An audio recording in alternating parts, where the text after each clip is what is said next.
네, 여러분 안녕하세요. 12주차 수업입니다. 여러분 드디어 오늘까지 우리가 고전 읽기 수업을 하면은 한 학기 동안 우리가 같이 약속했던 강의 계획서 상에서 이러이러한 고전을 나갈 거예요 라고 좀 같이 한 학기 그 주차별 그 진도를 짰던 내용의 고전이 다 마무리가 됩니다. 저는 아쉽게 그지없지만 여러분들한테는 드디어 이제 끝났구나 라고 해서 좀 편하지 않을까 해서 이렇게 드디어라는 표현으로 좀 제가 시작을 해 보았는데 8편 같이 봤죠. 그래서 이렇게 마무리가 됩니다.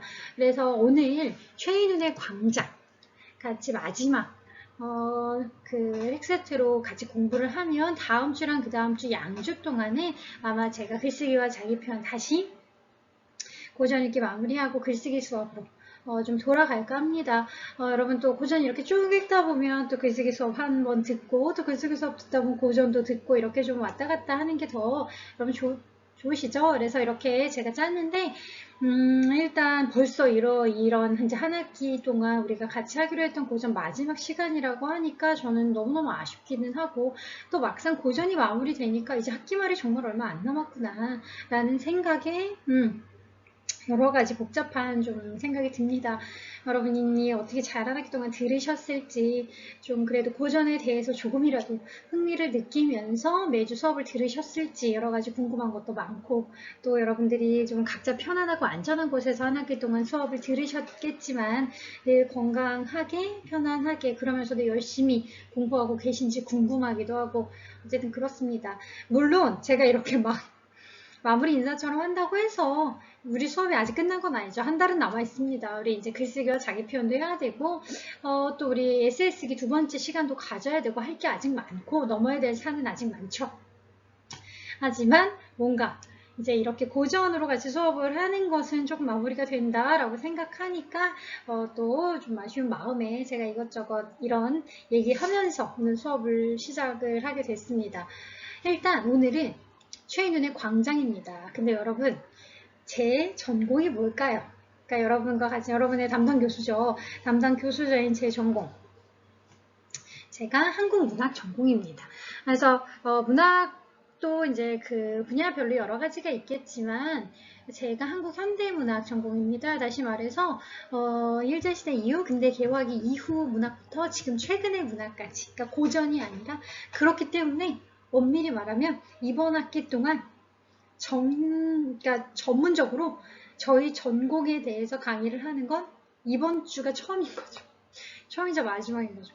저에겐 최인의 광장이 그래서 매우 남다릅니다. 제가 한국문학을 전공하고 국문과를 나왔는데도 불구하고 한 학기 동안 우리 한국문학에 대해서 거의 안 했지. 거의가 아니라 처음 하지.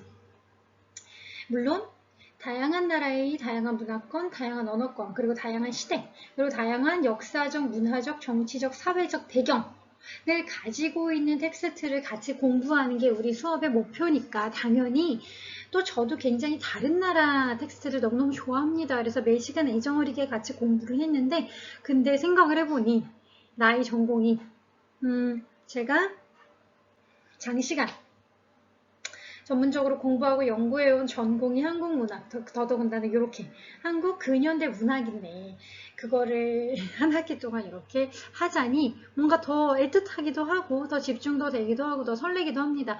여러분들도 더 그래서 좀 더 집중해서 마지막이기도 하고 또 저의 전문적인 어떤 영역이기도 하고 여러분의 교수님의 전문 영역이기도 하고 하니까 더 재미있게 집중해서 봐주셨으면 좋겠습니다. 그 말을 하려고 제가 장황하게 설명했습니다.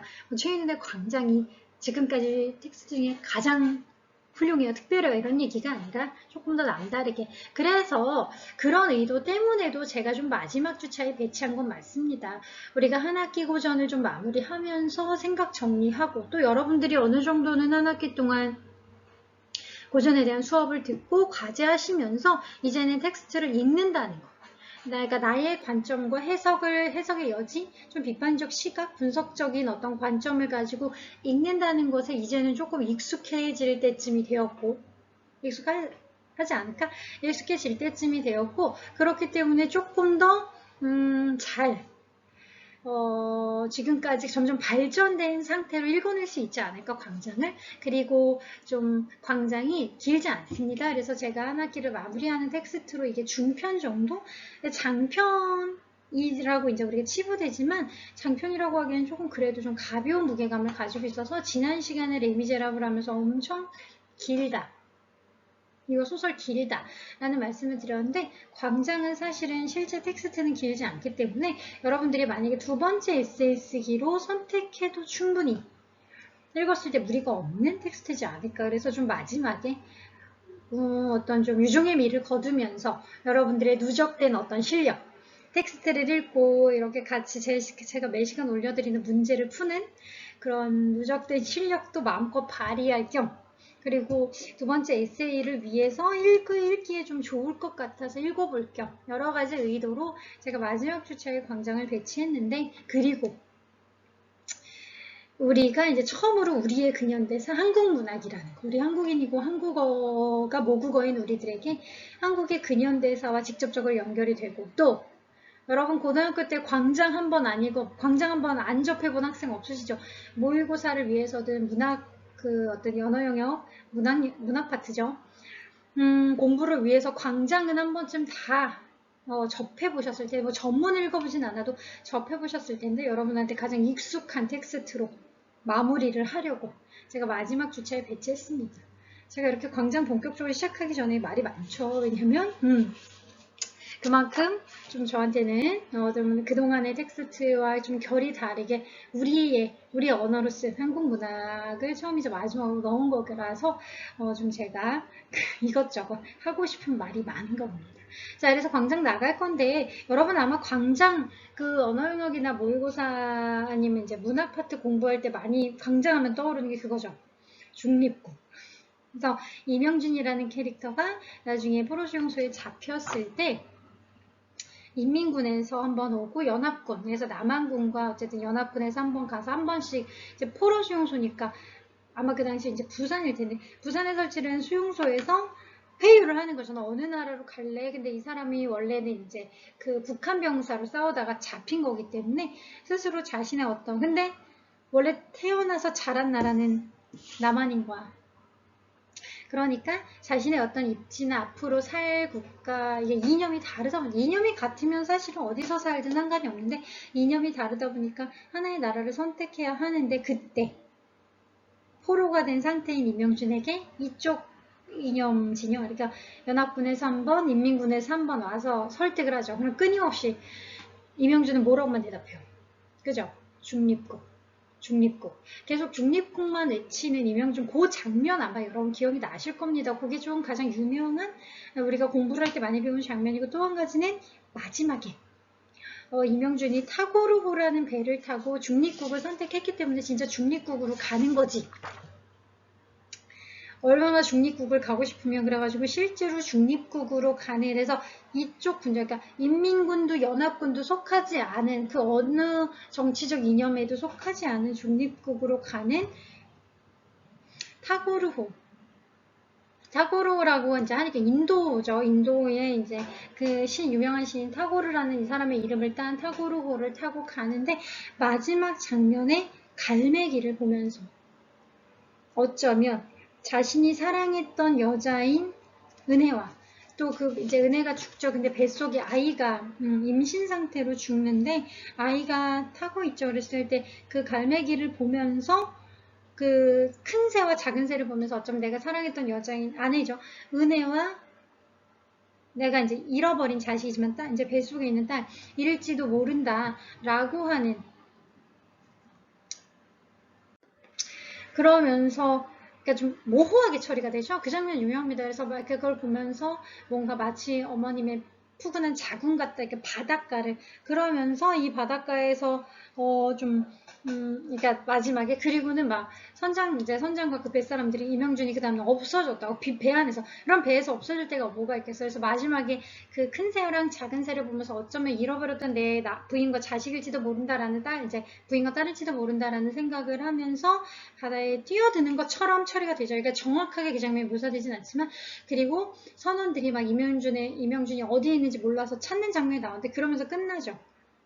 그리고 결국 우리는 예상할 수 있죠. 바다에 뛰어들어간 거. 중립국을 외치지만 결국 중립국도 내가 진짜 내 의지와 내가 있을 곳이 아니다. 그러니까 정말 내 자유가 있는 곳이 아니다라고 결국은 포기한 이명준이 바다에 빠지는 그런 장면으로 끝납니다. 여기까지. 실제로 정말 중요한 장면이 우리 텍스트, 이제 우리 교재죠. 253페이지에 잘 인용이 되었습니다. 우리가 고등학교 때 배웠던 정확한 그 부분. 이명준이 중립국을 외치는 장면이랑 마지막에 바다에 투신하는 것처럼 암시적으로 처리되는 그 장면. 우리가 반복적으로 확실히 그 장면이 중요하긴 중요한가 봐요. 그래서 우리 교재에서도 그 장면 위주로 정리가 되어 있습니다. 그래서 여러분 요거 보면서 새록새록 언어 영역 문화 공부했던 게 생각이 나시죠? 자, 그래서 우리 교재 한번 쭉 보시고 우리 교재에 또 이제 이 텍스트에 대한 배경 설명도 잘 나와 있습니다. 그리고 뒤에 작가라든가 아니면 이런 것도 잘 나와 있으니까 여러분 요거 한번 쭉 보신 다음에 오늘 수업 영상 들으셔도 좋을 것 같습니다. 자, 그러면 일단 시작을 해볼까요? 오늘 역시 여러분들에게 내드리는 질문거리. 이명준이라는 이제 중심 인물은 광장, 여러분 소설 제목이 무려 광장입니다. 그러면 광장 너무너무 중요하겠죠. 여러분도 한 학기 내내 우리가 같이 공부를 했기 때문에 눈치를 채셨겠지만 제가 늘 제목은 특히 다른 것도 다른 거지만 문학에서 제목은 엄청 의미 있고 중요하고 의도적이다. 그렇기 때문에 왜 제목이 그런지 우리 인형의 집 할 때도 그랬고 여러 가지도 그랬지만 왜 제목이 그것인지를 분석한다면 사실 전반적인 소설이 하고자 하는 내용 작가의 의도를 거의 다 우리가 파악하는 것이다 라고 말을 했는데 무려 제목이 광장인데 얘는 광장이 제목에만 나오는 게 아니라 소설 안에도 노골적으로 광장, 여기에도 광장이 없었다. 이게 은유적인 표현, 그러니까 비유적인 표현일 거 아니에요. 진짜 텅 빈, 우리가 광장이다라고 하면 텅 빈 공간, 광화문 광장, 이런 당연히 그것도 광장인데 여기서 광장은 단순히 그런 어떤 공간의 표현, 실질적으로 있는 텅 빈 공터 의미 말고도 있을 거 아니야. 광장이 무슨 의미인지. 그랬을 때 이 광장이 무슨 의미인지에 대해서 좀 우리가 이제 이 작가가 반복적으로 광장 얘기를 하는데 이 광장의 의미에 대해서 짐작을 해보는 것도 매우 중요합니다. 이명준은 광장을 찾기 위해 나만의 광장이 없다라고 하는 걸 깨닫고 월북까지 감행을 하거든. 이게 사실은 월북을 한다는 게 1950년대 이런 이제 시대적인 배경 그때 월북한다는 거는 굉장히 물론 지금도 마찬가지지만 우리가 이념이 다른 북한으로 넘어간다는 거 엄청난 목숨을 걸고 하는 모험이거나 감행일 수 있는데 이 월북까지 하면 혹시 북한엔 광장 있지 않을까? 광장에 대한 주인공의 열정 월북까지 감행해. 근데 그렇다면 광장의 의미가 무엇이길래 이렇게까지 이명준은 광장에 목을 맬까? 이것도 해결해 보셔야 됩니다. 그래서 이 광장이 그리고 소설 안에서도 여기엔 광장이 있다. 이 광장은 제가 지금 힌트를 드리지만 단순히 텅 빈 공터가 아니라 의미가 있겠죠. 그가 찾는 이명준이라는 주인공이 찾는 광장은 무엇일까? 자, 그리고 이명준은 실제로 남한에서 생활하다가 북한으로 건너갔기 때문에 남한 경험도 있고 북한 경험도 있습니다. 그렇다면 이거는 여러분이 한번 비교해 보세요. 남한의 광장과 북한의 광장은 어떻게 다른가? 이건 이제 수행과제에 이런 식으로 이제 엮어서 같이 이것과 관련된 문제가 있죠. 그래서 여러분들이 남한은 광장이 없어. 북한은 광장이 있는데 이제 뭐 남한은 광장이 여러분 이렇게 쓰시면 되겠죠. 남한은 광장이 일단 있다 없다. 만약 있지만 이기적이고 부패했다. 이렇게 쓰시면 되고 북한은 광장이 아예 없다. 모든 사람들이 광장이 없이 아니면 광장이 있지만 북한의 광장은 어떻다. 위선적이다. 라거나 뭐 이런 식으로 여러분들이 전반적으로 보고 나서 수업의 내용을 보고 난 다음에 남한의 광장과 북한의 광장을 비교하면서 왜 이명준이 마지막에 그래서 우리가 이 가장 유명한 장면 있잖아요. 중립국. 끊임없이 중립국을 외치는데 왜? 북한과 남한을 선택할 그래도 자신의 조국인데 그리고 아버지와 또 뭐 지금은 죽고 없지만 사랑하는 여인을 만났던 조국인데 왜 두 나라를 그리고 월북까지 감행할 만큼 광장에 대한 애정이 많았던 젊은인데 마지막에 왜 모든 것을 내려놓고 그냥 중립국을 외쳤는지. 그러면 우리가 정답은 나왔어. 답은 일단 결론은 정해졌어. 남한의 광장, 북한의 광장 둘 다 실패했다는 얘기야. 뭔가 다 문제가 있다는 얘기야. 그건 알고 있어. 그렇다면 도대체 남한의 광장은 어떻고 북한의 광장은 어떤지. 근데 여러분 같을 순 없죠. 명백히 다릅니다. 여러분도 아시겠지만 우리가 이념도 다르고 사회상도 다 다른데 그렇다면 이명주는 지금 중요한 건 우리는 북한 경험을 해본 적이 없으니까 우리가가 아니라 이명주 이 소설 안에서는 이명준이 남한의 광장과 북한의 광장을 어떻게 생각했는가 를 분석하시면 됩니다. 이것과 연결시켜서 그래서 결국 이명준이 왜 중립국을 선택하는가 이렇게까지 고집스럽게 결국 이 중립국을 선택한 배 안에서도 그래 내가 원래 추구하고 선택했던 중립국이 없구나를 깨닫고 뭐 바다에 투신하기는 하지만 이렇게까지 고집스럽게 중립국을 선택하는 이유가 무엇일까? 또까지 여러분 요 세 가지만 사실 해결을 하시면 이 전반적으로는 소설에서 하고자 하는 얘기를 다 우리가 파악을 한 겁니다. 자 그러면 이거 하면서 오늘 수업을 시작을 해보도록 할게요. 요거는 최인훈이라는 작가의 대표작만 제가 조금 정리를 한 겁니다. 우리나라에서는 사실은 제가 한국문학을 전공했다고 했잖아요. 이렇게 국문과 영역 내에서는 국문과 학계에서는 최인훈은 늘 가장 분석과 연구를 많은 사람들이 하는 핫한 작가입니다. 다시 말하면 우리 예전에 했던 것처럼 그 나다니엘 호손 주홍글씨 쓰는 나다니엘 호손이 미국의 자존심이자 작가들의 어떤 상징적 존재, 미국 소설의 상징적 존재이고 지난주에 했던 그 빅토르 위고가 프랑스인들에게는 그런 작가일 때 최인훈은 한국 근현대 문학사의 그런 작가인 거죠. 최인훈이다 라고 하는 작가는 한국의 어떤 근대에서 현대로 넘어가는 그 시기에 가장 대표적이고 상징적 작가. 특히 최인훈은 이렇게 그 당시의 사회적인 시대상 우리나라가 전쟁과 식민지기를 겪었고 그 와중에 독립을 했고 독립을 하면서 좀 자연스럽게 분단을 원치 않았지만 근데 국가가 나뉘어져 있었고 분단을 하면서 곧이어 전쟁이 났죠. 이런 너무 뭔가 안타깝고 가슴 아픈 역사적인 변화 과정이 있습니다. 그랬을 때 그 변화 과정에서 어떻게 그런 이제 대중들, 특히 이제 그 당시를 살아가는 대한민국 사람들이 거기에 어떻게 반응하고 어떻게 그 삶을 견뎌내고 살아가는가를 좀 애정어리게 봤던 그래서 시대를 그대로 담아낸 시대의 상징적 인물입니다. 누가? 최인훈이. 그래서 한국의 근현대사 문학의 어떤 중심, 자부심? 우리 그동안 이 사람은 이 나라의 어떤 상징이에요. 이렇게 했다면 우리가 이제 드디어 한국 문학의 어떤 중심적인 인물인 최인훈에 대해서도 같이 공부하게 됐는데 그 최인훈의 대표적 작품입니다.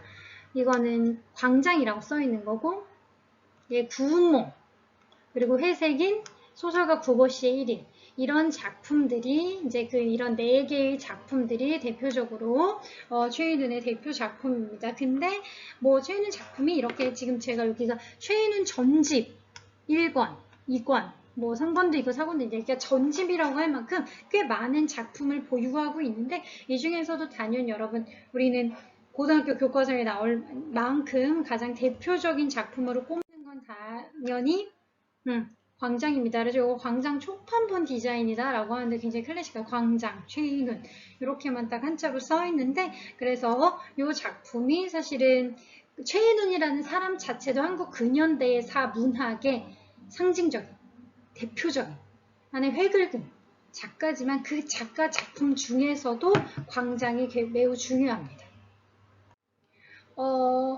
이 광장 내용을 정리해보면 이렇게 이건 제가 만든 건 아니고 저는 이렇게 예쁘게 깔끔하게 못 만들고 이게 돌아다니는 이미지가 있더라고요. 근데 너무 정리가 잘 돼 있어가지고 제가 가져왔는데 일단 남한강 오늘 수행 문제도 있잖아요. 그래서 여러분 이거 잘 들으셔야 돼요. 수행 문제를 해결을 하려면 여기서 남한과 북한의 광장을 너무 한 페이지에 잘 정리를 하고 있는데 자, 남한, 북한 있단 말이야. 남한, 광장이 아예 없고 밀실이 있는데, 그러니까 자신만의 어떤 은밀한 밀실들 같은 경우는 굉장히 많아. 근데 이제 자본주의가 만연해 있는 그 당시, 이제 남한은 그렇잖아요. 자본주의를 표방을 했고, 북한은 이제 그 사회주의를 표방을 했기 때문에 광장은 없고 밀실이 있는데, 밀실이 다 타락했다.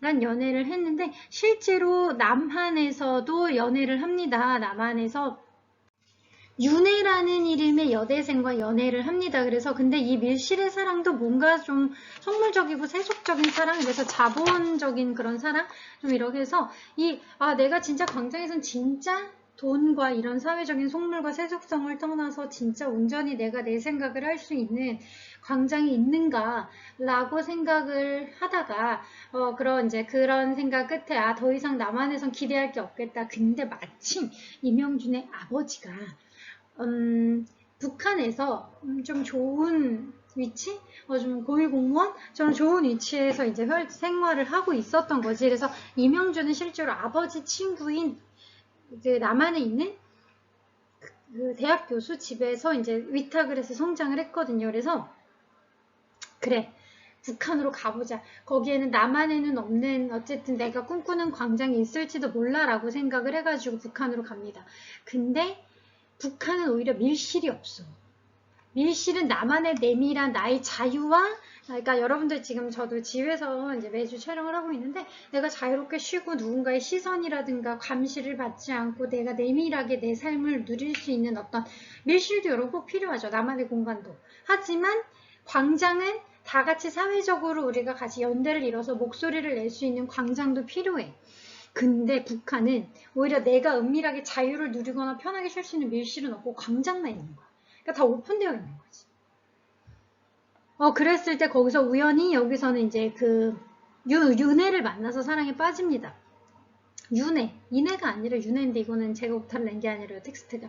그래서 은혜를 만나서 사랑에 빠지는데 은혜와 진정한 이제 사랑을 느끼지만 은혜가 이제 은혜가 이제 음악을 전공하는 음악이 아니라 이제 무용을 전공하는 발레리나인데 그때 국가에서 근데 이렇게 개인의 밀실이 인정되지 않는데요, 북한이. 여기서 이제 이명준은 그렇게 그리고 있는데 그래서 은혜는 나랑 이제 사랑을 하는 사이인데도 국가가 부르면 언제든지 나 가야 되는 그래서 모스크바에 공연이 있어가지고 가야 되는 거야. 그랬을 때 저는 이번엔 가지 않을게요. 나만이라면 개인주의적이잖아. 내가 원하는 대로 하겠지만 북한은 국가 가려면 가야 되는 거야. 그래서 갔는데 그 사이에 은혜가 모스크바에 그 파견 공연을 가 있는 사이에 전쟁이 난 거지. 남북전쟁.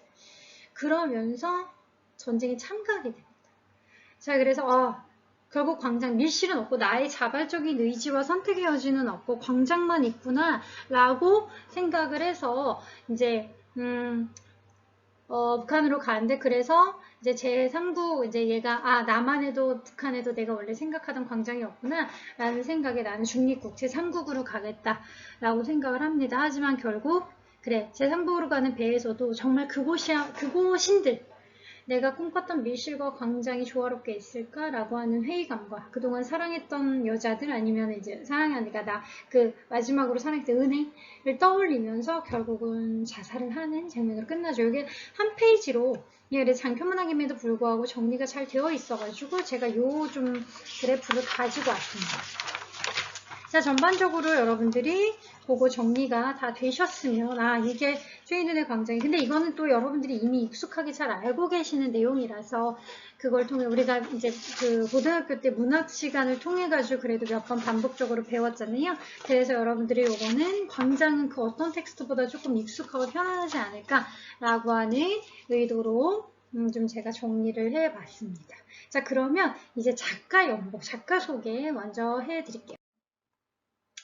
최인훈 작가의 모습입니다. 그래서 최인훈은 최인훈 작가가 별세하신 지 사실 오래되지 않았습니다. 그래서 최근까지 문학 활동을 하셨고 그렇기 때문에 한국 근현대 문학의 오랫동안 근현대 문학의 흐름을 다 경험하면서 전쟁도 보고 좀 연보 옆에 띄워드릴게요.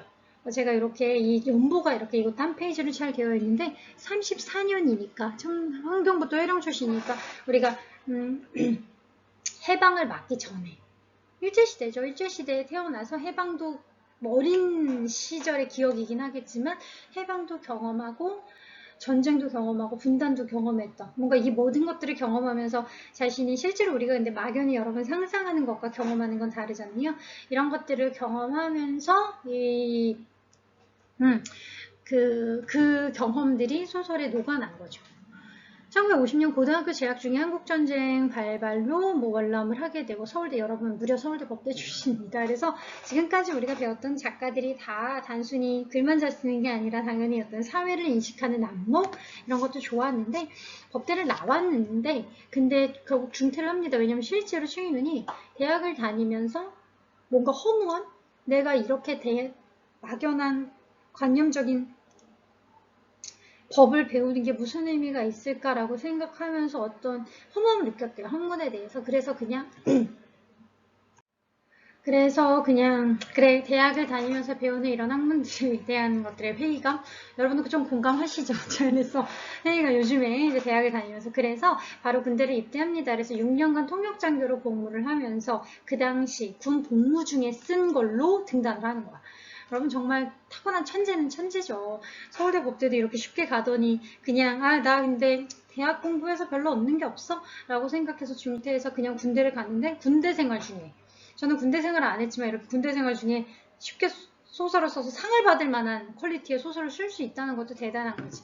그래서 소설도 받고 새벽지의 중편소설 그리고 이제 1960년 이라면 여러분 요거 중요합니다. 왜냐하면 이때 작가 나이 겨우 25, 6, 20대 중반일 때 광장을 발표합니다. 다시 말해서 이명준 나이일 때 주인공 이명준 나이일 때 소설을 써서 발표하는 거지. 근데 그게 한국 문학사에 획을 만큼 대단한 작품이 된 거죠. 이게 오랜 시간을 살면서 경험하고 이런 작가가 아니라 진짜 그냥 자신이 정말 그 서울 이 아내 이명준도 뭐 철학과를 다니거든요. 서울 소재 무슨 철학과를 다니는데 그냥 자신과 똑같은 그러니까 또 다른 자신의 페르소나처럼 이명준의 나이대와 이 작가의 나이 이 당시 작가의 나이대 전 정말 지금 봐도 저는 이제 이미 30대가 되었지만 와 20대 중반에 이런 소설 이런 사유와 이렇게 삶에 대한 진지한 성찰 사유 고민들 그리고 철학적인 어떤 관점들 사회와 삶에 대한 비판적 시각들 거기에다가 이런 작품을 써낼 수 있는데 이게 한국 문학사에 획을 만한 작품을 20대 중반에 쓰다니 정말 대단하다라고 매번 생각을 하는데 그래서 작품을 보면은 다소 약간 그런 뭔가 사회 초년생의 치기 같은 거 이런 불안정함 같은 거 왜냐면 이명준도 20대 초중반이니까 그런 것들이 고스란히 잘 녹아나 있습니다. 작가 본인도 그 나이대고 주인공도 그 나이대라 굉장히 생동감 있게 잘 드러난다고 해야 할까? 1962년부터 이렇게 많은 작품 그리고 실제로 후반부에는 이렇게 좀 희곡 작품도 많이 씁니다. 동인문학상, 뭐 서울예술대학교 문창과 교수였다, 뭐 이런 것들이 있고, 최인훈 전집이 빨리 발간되고, 2018년 돌아가셨죠. 그래서 사실은 뭔가 최근에, 지금 2020년이니까 최근까지 작품 활동이라든가 아니면 이렇게 교수 활동을 꾸준히 하면서 이제 교육자로서 아니면은 작품 활동, 아니면 연출가, 연극과 관련된 작품 활동을 꾸준히 계속 하셨다고 합니다. 자, 조금 더 여러분들이 지금까지는 개괄적인 어떤 계보였다면 조금 더 정리를 해드릴게요. 요건 우리 했던 거고 원산중학교를 거쳐 이게 약간 당시에 함경북도 회령이니까 굉장히 시골 마을이었는데도 불구하고 워낙 똑똑했다고 합니다. 어렸을 때부터 그냥 우리는 지금 최선의 사교육을 다해도 그게 안 나오는데 그죠? 그러니까 수능성적이 안 나오는데 대단한 거지. 근데 원산중학교를 거쳐서 요 당시에 12월에 해군함정 편으로 전 가족이 이제 전쟁 중에 한국 전쟁 중에 다 월남을 하면서 봐봐 그러니까 최인우는 북한 경험도 있고 남한 경험도 있었으니까 이 주인공인 이명준이라는 어떤 자신의 목소리를 대신하는 페르소나를 통해서 남한의 모습, 북한의 모습을 둘 다 그려낼 수 있었던 거지. 해군함정 편으로 가족이 월남하면서 남한에서 생활을 하게 됩니다. 그래서 이제 소설에서 월북을 하는데 역으로 이제 실제로는 월남을 해서 남한으로 내려온 거죠. 목포 고등학교를 거쳐서 서울대 법대를 중퇴합니다. 그리고 58년에 군대 입대해서 6년간이나 군대 생활을 합니다. 그래서 이 안에서 중립국 얘기하기 전에 군대 이제 그 뭔가 군인으로서 전투에 참가한 내용도 나와 있잖아요. 이것도 본인 경험담인 거지. 그래서 당연히 우리가 경험하지 않고 내가 볼 수 없는 시각이나 그 세계에 대해서 쓰지 못하는 것은 당연한데, 그랬을 때 군대 이제 그렇게 해서 이제 이 군대에서 작가 생활을 좀 시작하게 되고, 제대하면서 본격적으로 소설가이자 아까 뭐 옛날에 저기 허이허이나 이런 작품 같은 경우는 주로 희곡이거든요. 희곡 작가로도 굉장히 유명합니다. 그래서 최인훈 같은 경우에는 아까 서울예대 교수를 역임했다라고 했는데, 서울예대 연극과에서 연극이나 희곡 공연을 하는 그 어떤 활동도 굉장히 장기간 합니다. 73년 미국 아이오와 대학 작가 프로그램에 참석하기 위해 미국에 건너가 3년 정도 살았다는 기억이 이제 있고, 77년부터 이제 지금은 대학교지만 이제 그 당시 서울예전 전문대 교수로 재직을 합니다. 그리고 공부 중이던 옛날에 그레이 구락부 전말기 이게 뭐 대표 이런 걸 통해서 작품 활동을 이제 시작을 했다. 다음에 그래서 여러분 아까 말씀드린 것처럼 1960년에 나온 겁니다. 1960년이라면 정말 이 최인훈이 우리 이제 26살 굉장히 젊은 나이에 광장을 발표하면서 이후 회색인 서유기 이거 지금 요거라고 해야 되나? 요 라인에 써있는 작품들이 최인훈 하면 상징적으로 드러나는 대표적 작품들이거든요. 광장, 회색인, 서유기, 소설가 고고씨의 일, 태풍 같은 것들로 이어지는 5대 장편 집필 소설이 있습니다. 그래서 이런 것들이 최인훈 대표작으로 꼽히는 광장, 뭐 5가지 대표적인 5가지나 되면 정말 많은 건데, 광장, 회색인, 서유기, 소설가 고고씨의 일, 태풍 이렇게 장편 소설, 우리가 최인훈 하면 떠오르는 5가지 소설을 이렇게 만든 거고, 그 중에서도 당연히 우리가 배울 광장이 가장 유명한 소설이기는 합니다. 자, 그러면 60년대 전 기간과 70년대 기간 일부를 합해서 질적 양적이면서 독보적인 업적을 남김으로써 김윤식은 누구냐면 문학의 어떤 비평가 중에 한국문학사의 비평을 새로 쓴 이제 이 두 비평가들의 한국문학사라는 책에서 전후 최대의 작가다. 전쟁 후에 한국이 배출한 최대의 작가다. 여러분 이런 것도 익숙하시죠? 우리 그동안은 막 프랑스 최고의 작가다, 영미문학관 최고의 작가다 이런 것만 배웠는데, 드디어 한국전쟁 이후 최고의 작가다라고 꼽히는 우리가 한국문학과 최인훈도 같이 공부를 하게 됐네요. 자, 그러면서 70년대 후반에는 옛날 옛적의 허이허이라는 제목으로 묶이게 되는 1년의 희곡 작품. 그러면서 아까 말씀드린 서울예전에서도 연극에 조금 집중을 하면서 이렇게 연극 희곡 작가 활동도 열심히 하십니다.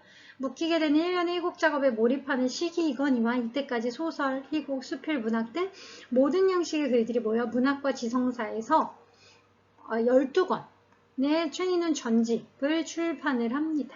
12권으로 모아서 소설도 있고 희곡도 있고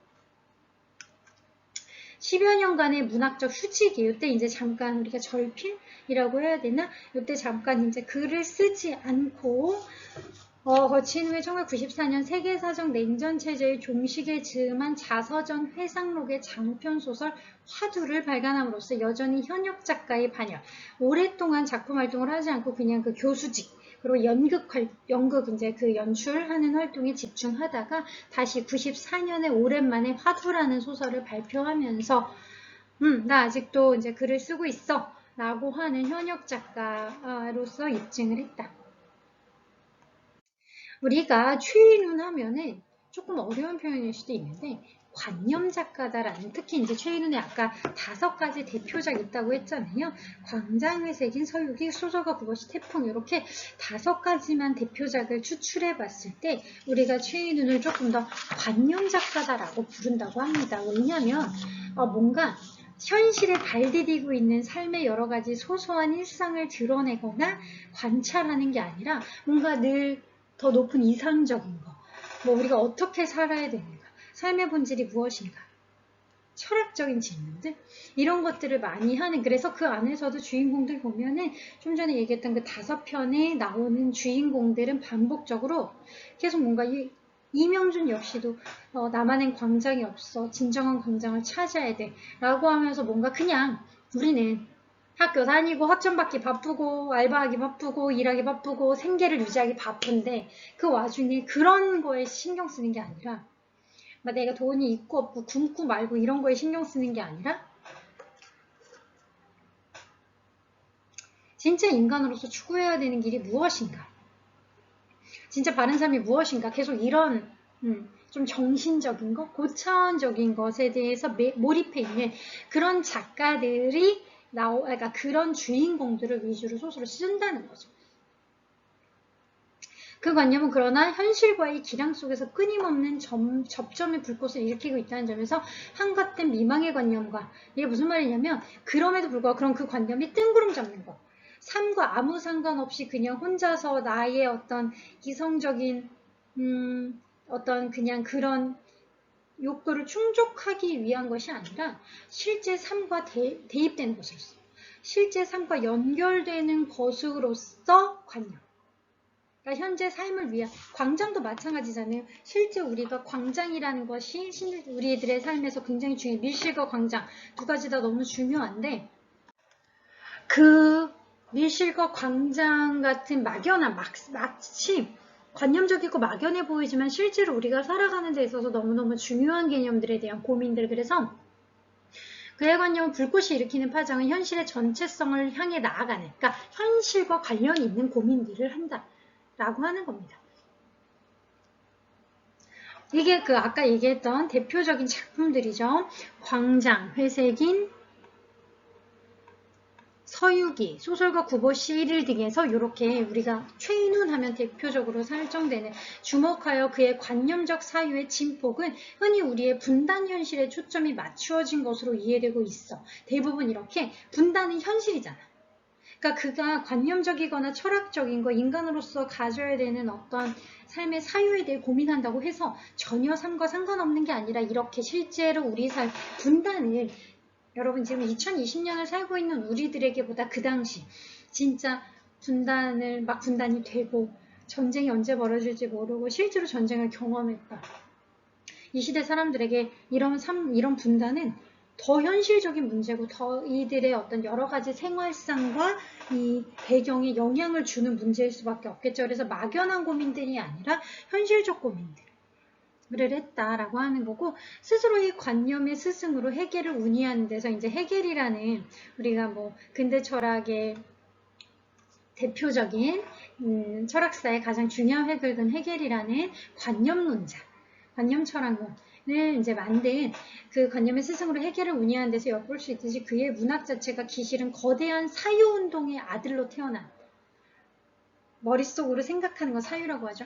사유운동의 아들로 태어난 것을 주목해야 할 터이거니와 한국 근대 정신사의 높이를 스스로의 문학이 대변하고 있다는 듯이 사유하는 작가의 오만도 이로 보면 전혀 난센스만은 아니라는 점에서 동조할 수 있다. 한국 근대 정신사 최고의 봉우리 중 하나의 작가의 문학이 서 있는 것이다. 라고 이렇게 좀 극찬하는 부분을 가지고 왔습니다. 그래서 우리가 그냥 막연한 관념적인 사유가 아니라 우리 삶과 우리 문학, 그러니까 한국사의 역사와 직접적으로 연결되는 것으로서의 고민들. 최인우는 광장을 1961년 전향사를 통해 단행본으로 선보인 뒤에 1968년 신구문화사의 현대한국문학 전집이라는 것을 거쳐서 1973년 민음사를 통해 다시 내놓고 여러분 1970년 문학과정 이거 지금 몇 번째 판본이 나온 거야. 1973년판 서문에서 작가는 이명준에 대해서 이와 같은 말을 남기고 있다라고 했는데 요거 전에 그러니까 우리 아까 여러분 혹시 그 한국문학사의 가장 대표적인 작가로 김현이랑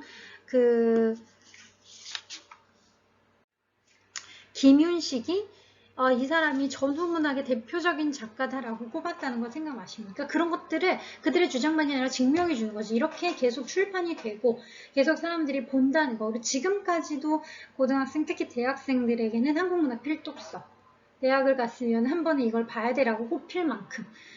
여러분 레미제라블 생각나시죠? 프랑스인들이 그 당시 프랑스인들이 한 번은 모든 프랑스인들이 다 봤다 라고 할 만큼 이렇게 여러 번 계속 반복해서 출판이 됐다는 것은 그만큼 한국 문학사에서 중요한 문학으로 누구나 한국인으로서 한국의 근현대사가 현재까지도 영향을 준다라고 했을 때 가장 중요한 텍스트로 꼽는다는 거죠. 이렇게 여러 번 다시 반복적으로 출판이 됐는데 73년판에선 이명준에 대해서 이렇게 말했대요. 요거 제가 이런 궁서체는 직접 인용을 해왔을 때 이렇게 궁서체로 해놓죠. 나는 12년 전에 이명준이란 잠수부를 상상의 공방에서 제작해서 삶의 바닷속에 내려보냈다. 너무 표현 멋있죠? 그는 이데올로기와 사랑이라는 심해의 숨은 바위에 걸려 다시는 떠오르지 않았다. 아니 어떻게 이렇게 여러분 이게 문학의 한 구절이 아니라 후기야. 그러니까 서문인데 이렇게 문학적으로 73년이니까 그 12년 전에 썼다는 거죠. 뭐냐면 이명준이 마지막에 죽죠. 바다에 빠지는 장면으로 나오는데 잠수부야. 그러니까 이명준은 잠수부라고 비유하면서 상상의 공방, 상상의 이제 잠수부를 내가 상상 속에 있는 공방에서 이렇게 그러니까 작업을 하는 데가 공방이죠. 공방에서 제작해서 삶의 바닷속으로 내려보냈는데 이데올로기와 사랑이라는 그러니까 자 여러분 이 말을 통해서 우리가 최인훈의 광장의 가장 중요한 키워드와 주제가 무엇인지 알 수 있는 거야. 뭐야? 광장은 이데올로기와 사랑에 대한 소설인 거죠.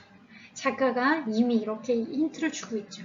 이 소설의 키워드를 정리해라라고 하면 이데올로기와 사랑이에요.